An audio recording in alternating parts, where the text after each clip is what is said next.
Oh mwanangu we, yaani sina kitu cha kukwambia mwanangu leo cha muhimu kichizi zaidi ya kukwambia mwanangu tukumbuke kusali.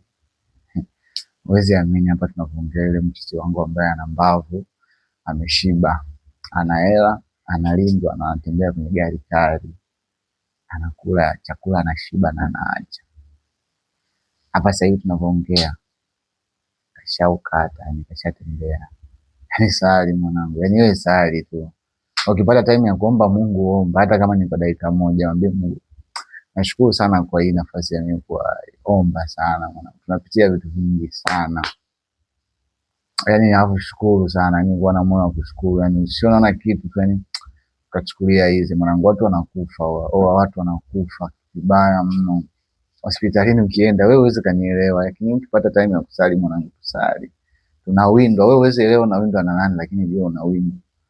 Magonjwa kibao, yani maajali kibao, vitu vingi afu bado unapumua dakika zote mwanangu. Dharau, yani wewe mwanangu unatembea tu unajiamini chizi unapoa. Sana hayo mambo mwanangu. Kumbuka kusali mwanangu. Da. Huwezi jua unaondoka lini. Mimi natamani sana yani ukiwa unaondoka yani dakika za mwishoni kuna kipindi cha nyuma ulisali mwanangu. Tusali bwana, tusali sana, tusali.